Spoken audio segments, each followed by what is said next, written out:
আর আমি শুনেছি প্রচুর টাকাও এসছে ইলেকশনের মাধ্যমে, ইলেকশনের জন্যে। তো সেই টাকা আমার বেশ অপমানিত লেগেছে যে আমাকে কিচ্ছু জানানো হয়নি। পলিটিক্সে আসতেই চাইনি, জবরদস্তি করে আনা হয়েছে। এখানে আমি যেটা দেখলাম প্রচণ্ড লবিং আছে, গোষ্ঠীদ্বন্দ্ব খুব ভালো রকম আছে। না, আমি একেবারেই হতাশ না, কারণ হার জিত সব জায়গায় আছে, জীবনেও সেটা আছে, আপ ডাউন সব জায়গায় থাকে। এই সামান্য জিনিস নিয়ে যদি আমি হতাশ হয়ে পড়ি, আমি জীবন চালাবো কী করে? সেটা হয় না। আর আমি প্রচুর জীবন দেখেছি। আর দ্বিতীয় কথা, আমি তো ভোটে আসতেই চাইনি, পলিটিক্সে আসতেই চাইনি, জবরদস্তি করে আনা হয়েছে। আমি তখনও বলেছিলাম যে দেখুন, আমি কিন্তু একেবারে পলিটিক্স জানিও না, করিও নি, এবং আমি পছন্দও করি না। কাজে আমাকে নিয়ে গিয়ে আপনাদের প্রবলেম না হয় এই জন্যে, কারণ আমি সত্যবাদী, আমি কিন্তু স্ট্রেট রাস্তায় হাঁটি, এবং তার চেয়েও বড় কথা হচ্ছে আমি কিন্তু কোনো রকম লবিবাজি পছন্দ করি না। তো সেই সব করেই এসেছি। তবে এখানে এসে যেটা দেখলাম, খারাপ কিছু না, কিন্তু ভালোই ছিল। যেটা মানে ক্রমশ প্রকাশ্য যেটা হলো আর কি, যে এখানে আমি যেটা দেখলাম প্রচণ্ড লবিং আছে, গোষ্ঠীদ্বন্দ্ব খুব ভালো রকম আছে।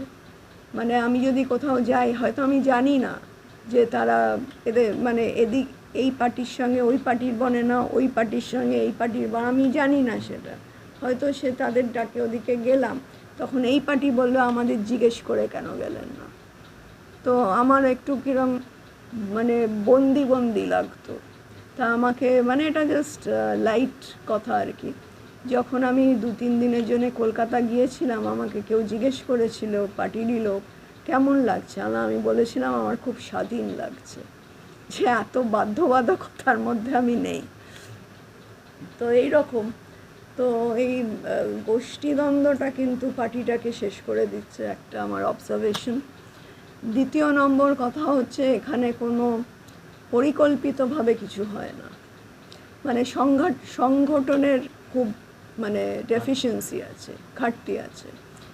সেখানে কিছু বলার নেই। এখানে যদি সেরকমভাবে সংগঠন না থাকে, এখানে কিন্তু আগামী দিন আরও মুশকিল হবে। কারণ আমি যা শুনলাম যে মানে ধরুন, যদি পার্টির মধ্যে দ্বন্দ্ব থাকে, সাংগঠনিক অভাব থাকে এবং ডিসিপ্লিনের অভাব থাকে, একটা পার্টি চালানো খুব মুশকিল। কারণ আমাকে তো একটা ন্যাশনাল লেভেলে লড়তে হচ্ছে, তাই না? সেখানে এর সঙ্গে এর অভিমান, ওর সঙ্গে ওর দ্বন্দ্ব, ওর সঙ্গে তার ঝগড়া, এইসব করে হয় না। সেটা you have to be professional to understand the gravity of the situation. So সেইগুলোর অভাব আছে, আমি লক্ষ্য করেছি। আর আমি যেহেতু নতুন ছিলাম, আমি কোনো কথা বলতাম না, আমি দেখতাম বা শুনতাম, কারণ যেটা জানি না সেখানে ওস্তাদি মারাটা ঠিক না। আর একটা জিনিস হতো যেটা আমার মানে ভালো লাগতো না, যে ওরা নিজেদের মধ্যেই ডিসিশন নিত, আমাকে কিন্তু কনসাল্ট করতো না। তবে হ্যাঁ, আমায় ঘরে থাকলে আমি থাকতে পারতাম, সেটাই। কিন্তু আমাকে যে ইনক্লুড করা বা কিছু, সেটা হতো না, নিজেদের মধ্যেই ওরা ঠিক করতো। আর যেহেতু আমি এত জানি না, নিশ্চয়ই আমি সেইভাবে কমেন্ট করতেও পারতাম না। আর একটা হচ্ছে যে যেটা আমার খুবই মানে বিরক্তিকর লাগতো, যে শেডিউল যেটা হতো প্রচারের জন্যে, সেটা কিন্তু আমাকে না জিজ্ঞেস করেই হতো।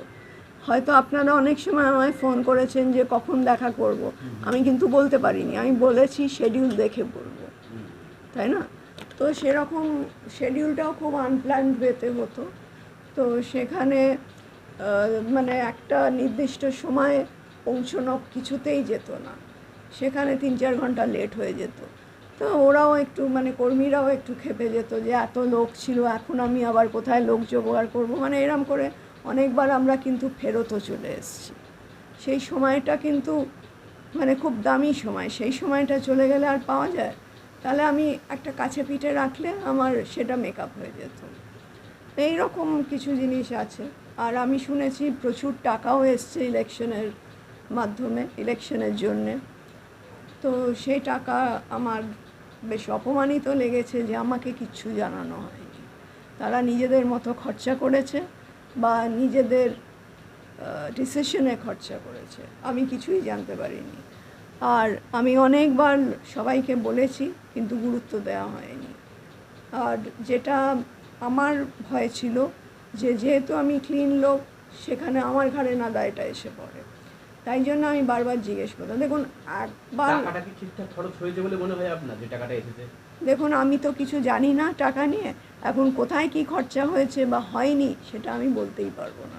সোশ্যাল মিডিয়ায় দেখা যাচ্ছে যে একটা চুরির অভিযোগ তোলা হচ্ছে না? হ্যাঁ, আমিও দেখেছি সেটা। কিন্তু যদি হয়, আমি আর খুব লজ্জিত। আর কি বলবো, পার্টির হয়ে আমি লজ্জিত। এমনকি বিরোধী দলের কাছ থেকেও টাকা নেওয়ার একটা অভিযোগ উঠছে, যেখানে বলা হচ্ছে যে বিরোধী দলের কাছ থেকে বিজেপির নেতারা টাকা নিয়ে আপনাকে বিক্রি করে দিয়েছে। এটা খুব দুঃখজনক যদি সত্যি হয়। আর একটা জিনিস, আমাকে একটি মহিলা তেড়ে এসেছিলেন যে প্রমাণ ছাড়া কি করে বলা হয় যে টাকা উল্টোপাল্টা খরচা হচ্ছে। আমি বললাম, তাতে তুমি বরং প্রমাণ করে দাও যে টাকাটা উল্টোপাল্টা খরচা হচ্ছে না। তো তাতে আর কিছু বললো না। যাই হোক, এদের একটু মানে কি বলবো, একটা মানে সেটা আমি ডিসক্রাইব করতে পারছি না, কিন্তু গায়ে লেগে যাচ্ছে কথাগুলো। আর আমার গায়ে লাগবে কেন, আমি যদি কিছু নাই করি? তো সেটা আমার একটু সন্দেহজনক লেগেছিল। তো সেখানে আমি একটাই ভেবে দেখলাম যে যা হবার হয়ে গেছে, এখন আর টাকা নিয়ে কথা তুলে কী হবে।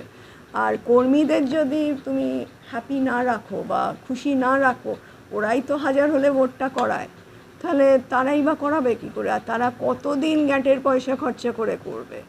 যেটা আমার কাছে বারবার অভিযোগ আসছে, বারবার ফোন আসছে। এখন কি করব? এখন আমি বলেছি তোমাদের যেটা পাও না তোমরা চেয়ে নেবে, তখন ওরা বলছে আমাদের কি মান সম্মান নেই, আমরা চাইতে যাব না। আবার যখন চাইতে যাচ্ছে তখন বলা হচ্ছে তুমি রানিমাকে গিয়ে বলছো কেন, রানিমা কি পয়সা দেবে? তখন আবার এরা বলছে রানিমা তো জানতেই পারছে না কত টাকা আসছে, তা রানিমা পয়সাটা দেবে কি করে? মানে এরকম একটা নোংরামিতে দাঁড়াচ্ছে। পার্টির যে খরচের টাকাটা, এগুলো কি আপনার কাছে এসেছিল? না, আমার কাছে আসেনি। জেলা সভাপতির কাছে এসেছিল? মানে হ্যাঁ, যার কাছে এসে থাক, আমার কাছে আসেনি। তো সেখানে আমি বহুজনকে বলেছি, কেউ গুরুত্ব দেয়নি, এবং সেখানে আমার কিছু করারও ছিল না। এখন ঠিক জায়গায় যদি খরচা না হয় পার্টির ইলেকশনের প্রমোশনের জন্যে, বা ফেস্টুন, ফ্ল্যাগ এগুলো, বা কর্মীদের খাওয়া দাওয়া, রাস্তার বেরোনো, গাড়ি ভাড়া, এগুলো তো লাগবেই। প্যান্ডেল খরচা, এতগুলো মাইক, এতগুলো, জানি না ওরা কী করেছে, আমি ঠিক এগুলো মধ্যে ছিলাম না, আমাকে রাখাও হয়নি। আগামী দিনে কি দলে থাকবেন বা রাজনীতির সঙ্গে যুক্ত থাকবেন? আমি যতদিন মোদিজি আছেন আমি আছি। কারণ দেখুন, আমার একটা প্রিন্সিপাল আছে, আমার একটা সংস্কার আছে, এবং সব থেকে বড় জিনিস হচ্ছে এই বয়সে এসে আমি সব পাল্টে ফেলতে পারবো না। আর পাল্টাবই বা কেন? আমার যেগুলো ভালো জিনিস আমি তো সেগুলো ধরে রাখারই চেষ্টা করব। যেহেতু একটা দলে ঢুকেছি মানে না যে আমাকে অন্য পথে হাঁটতে হবে, কিন্তু আমি তার মধ্যে যদি কিছু ভালো করতে পারি আমি ডেফিনেটলি চেষ্টা করব। যে বিশৃঙ্খলাগুলো দলের মধ্যে দেখলেন আপনি, বা আপনার হারের জন্য যে কারণগুলো চিহ্নিত করতে পেরেছিলেন, সেগুলো কি জানিয়েছেন ঊর্ধ্বতন নেতৃত্বকে? না, সেটাই তো আমি এতক্ষণ বললাম। আমি কিছু লোককে জানিয়েছি, বললো যে হ্যাঁ ফোন করবে। তারপর এখনও ফোন, হয়তো আমি আননোন নাম্বার দেখে ফোন করি, ধরি না, তো হতেও পারে করেছে, আমি ধরিনি। তা আমি জাস্ট ওয়েট করছি যে এই সপ্তাহটা যাক, তারপর আমি আশা রাখি দিল্লি থেকে আমায় নিশ্চয়ই ফোন করবে। যে মহুয়া মৈত্র যিনি সাংসদ হয়েছেন, তার সঙ্গে কি পরবর্তীকালে কৃষ্ণগড় লোকসভা কেন্দ্রের উন্নয়নের জন্য যোগাযোগ রাখবেন? এখন সেটা কি করে বলি বলুন? সেটা তো এখন আমার পক্ষে বলা সম্ভব না, যেখানে আমার নিজেরই কোনো জায়গা নেই। আগে আমি আমার জায়গাটা তৈরি করব, তারপরে আমি দেশের জন্যে সেটুকুও করতে রাজি আছি।